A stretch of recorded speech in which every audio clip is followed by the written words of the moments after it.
Hello everybody, so this is a video I'm going to do on my top 10 lyricists. There's kind of two bits to the video, so I'm going to bookend the video with two performances, because I thought it'd be nice if I talk about lyrics, it'd be nice to actually do the songs. So the first song I'm going to do in a minute is by one of those 10 lyricists, and then I'm going to end the video with another one from someone else. So lyrics are incredibly important to me. So I was writing lyrics over 30 years ago. I've been doing it for a long time, and my passion for music is, there's a whole sort of bedrock of that comes from my passion for lyrics. I think it's an incredibly important art, but also it's what makes popular music so vital and relevant, and touch people, and make the songs very personal and very powerful as political statements as well, if they're those kind of lyrics.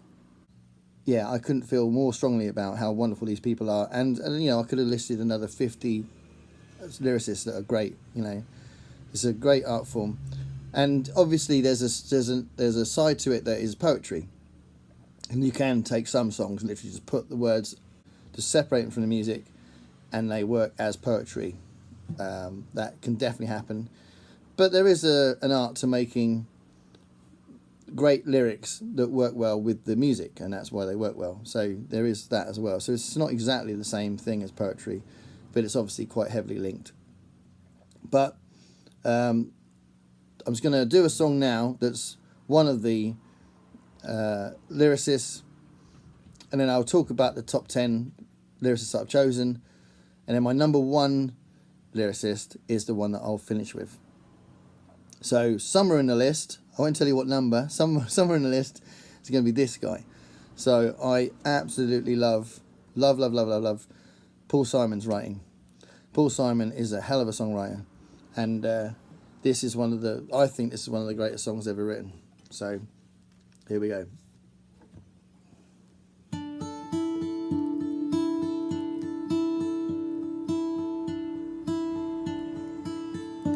Hello darkness, my old friend, I've come to talk with you again, because a vision softly creeping left its seeds while I was sleeping, and the vision that was planted in my brain still remains within the sound of silence. In restless dreams I walk alone, narrow streets of cobblestone, neath the halo of a street lamp.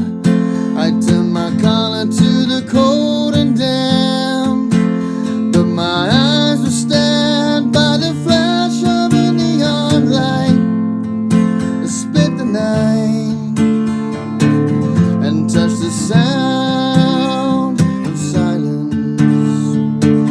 And in the naked light I saw 10,000 people, maybe more, people talking without speaking, people hearing without listening, people writing songs that voices never shared. No one dared disturb the sound of silence. Fools lie, you do not know, silence like a cancer grows. Hear my words that I might teach you, take my arms that I might reach you, but my words like silent raindrops fell and echoed in the wells of silence, and the people bowed and prayed to the neon god they made, and the sign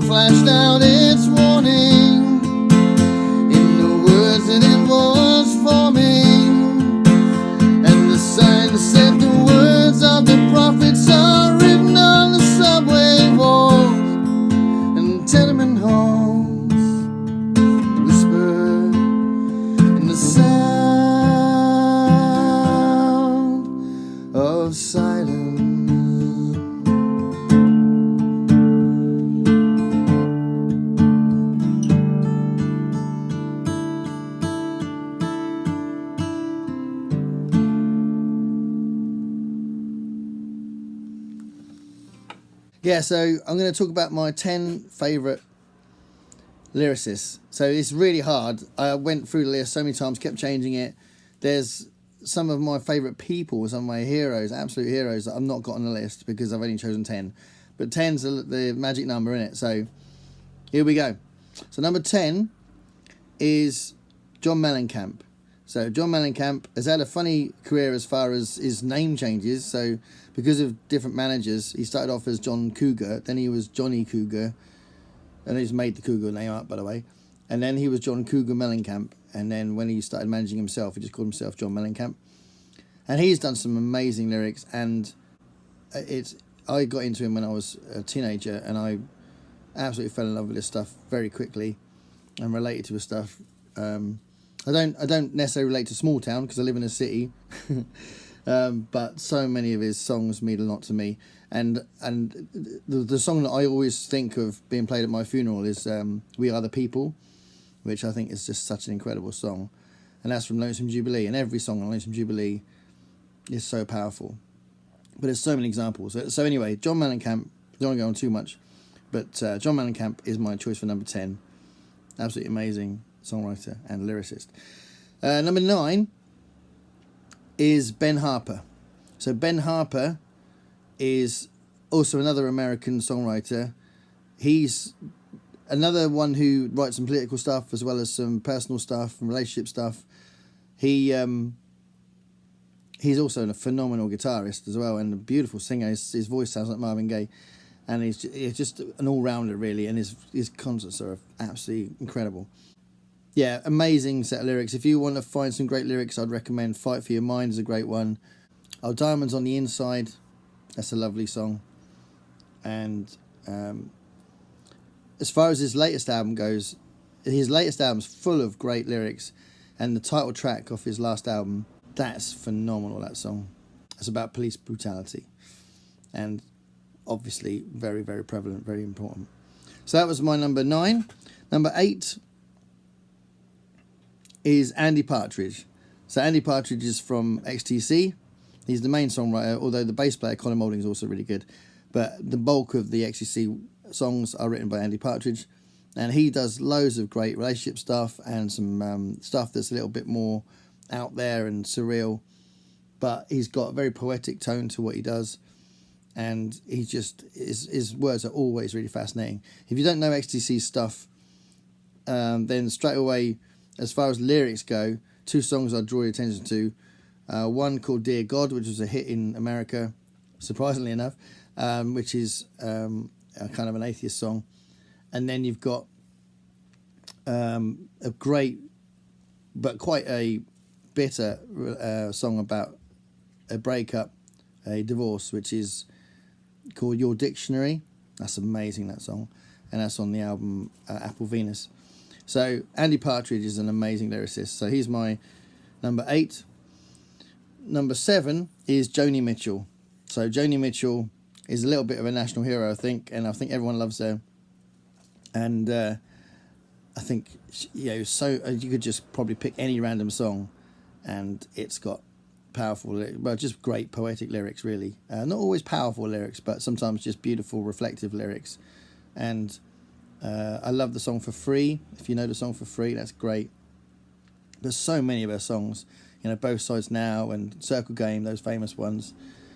They're such great lyrics, and River is a beautiful song. So yeah, Joni Mitchell is a good shout, and that's my number 7. Number 6 is a songwriter that is sometimes, depending on who you talk to, he might be known as a comedic songwriter, or it might be these really intense, honest songs that he writes about family and relationships. His relationship with his kids, his relationship with his father.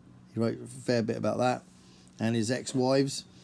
It's Loudon Wainwright III. So Loudon Wainwright III is actually part of quite a big, successful musical family now, because his daughter Martha's famous, his son Rufus is very famous. He's got a daughter Lucy Wainwright Roach as well, who's got quite successful as well as a solo artist. We actually supported her once. That was really nice. That was great I was very lucky to be able to talk to her about her dad as well, and she was really lovely. So probably the most honest songwriter I know. Absolutely phenomenal stuff, and it's quite funny that the contrast to the funny ones is quite stark. But yeah, he's fantastic lyricist. So Loud and Main ranked the third. Number 5, Paul Simon. So you saw me start the video with Sound of Silence, and I genuinely think that's one of the greatest songs ever written. It's definitely one of the greatest set of lyrics ever written, and he just keeps doing it. I mean, you can pick most songs by Paul Simon and the lyrics are brilliant. Even when he does something where he's being a bit fun and frivolous, like You Can Call Me Al, there's such great phrases in there that just come from a great poet. So Paul Simon is a very easy choice to go into the top 10. He's my number 5.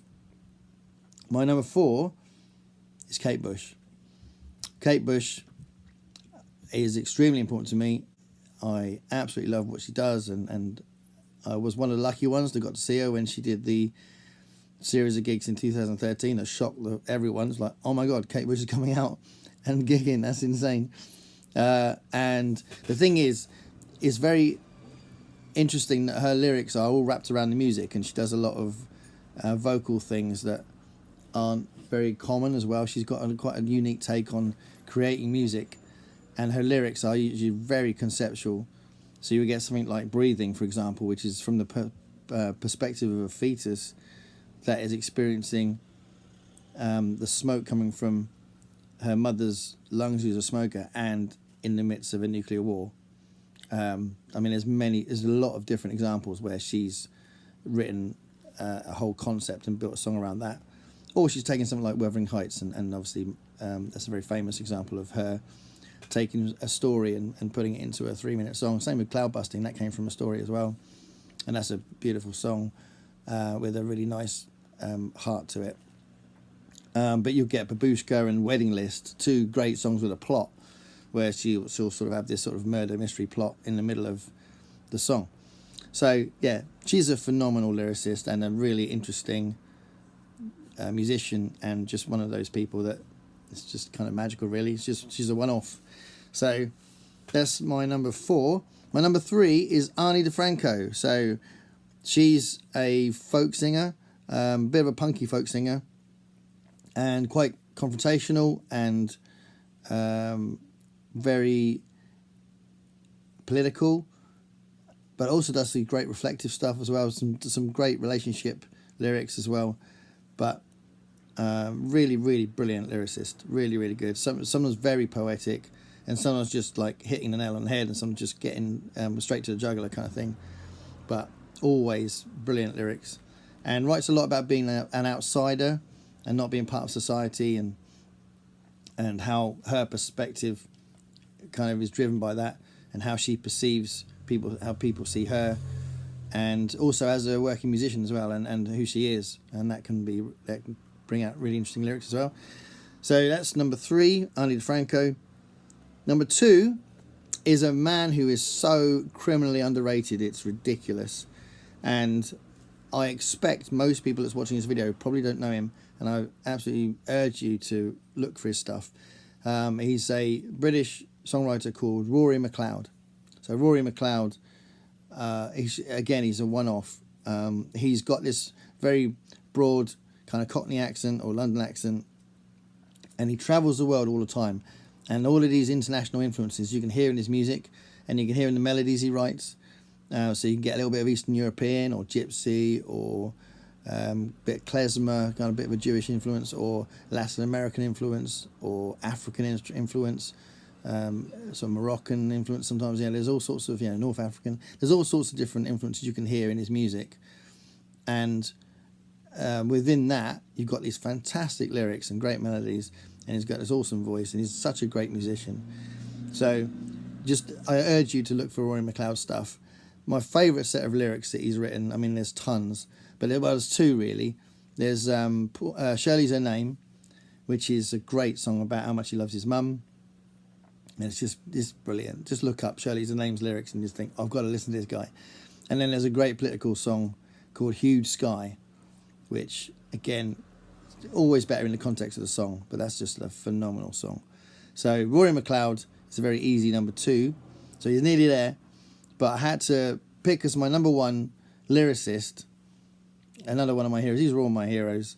But Bruce Cockburn, Canadian songwriter, who writes a lot of political stuff, but he's written some great relationship stuff as well, and just some philosophical stuff where he's just trying to make sense of the world. And there's a beautiful song he wrote called Understanding Nothing, which is all about he's kind of thinking about what he can see around him, and he's trying to reconcile the beauty of the natural world around him with the way that we behave. And it's just beautiful the way he writes it. As well as, obviously, there's things like If a Tree Falls, which is a great ecological song, and Call It Democracy, which is a fantastic anti-capitalist song, and Stolen Land. But The Indian Wars is the best song, I think, about the Native American situation. So The Indian Wars is definitely worth looking out for. But he just writes some great... I mean, even there's a beautiful love song called Don't Feel Your Touch. That's a lovely song. But, yeah, just a fantastic songwriter. So he's my number one. But all of those 10 songwriters, definitely recommend them as lyricists. They've got different styles of music, obviously, so you might not like all of the music. But lyric writing is such a important and specific art form. And these 10 people are great at it. But as I was trying to hint when I put some pictures up when I was chatting earlier, I could have included other people. I put up Randy Newman, and I put up a few others, Billy Bragg, a few others. And there's so many people I could have included. But, yeah. I'm going to end this video, as I said earlier, with a song from my number one choice, Bruce Cockburn. And this is Lovers in a Dangerous Time. Thanks for watching.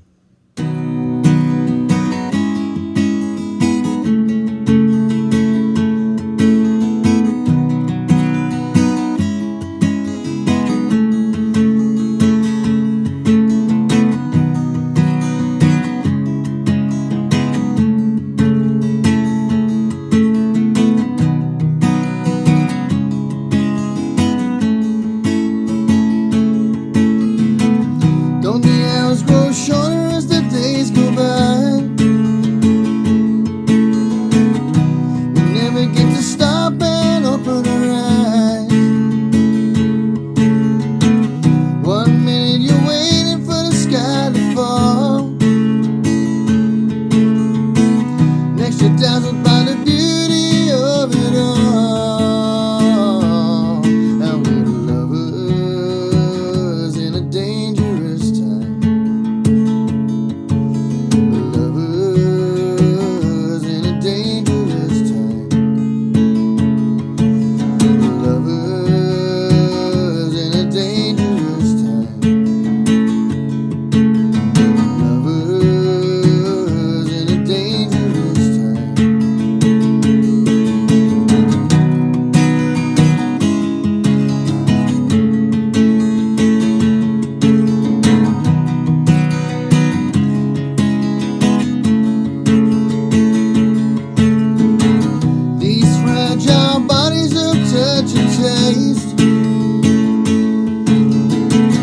This fragrant skin, this hair like lace, spirits open to a thrust of grace,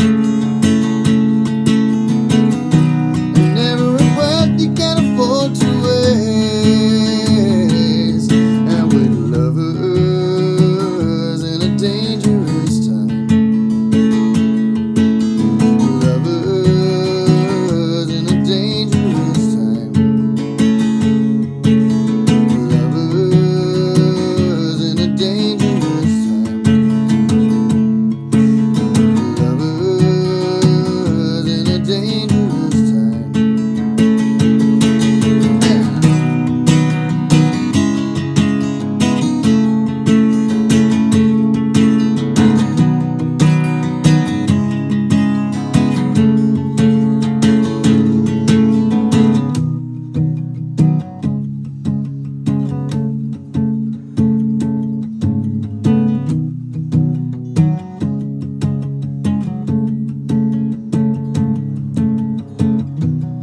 When your lover's in a dangerous time, sometimes you're made to feel like your love's a crime. But nothing worth having comes without some kind of fight.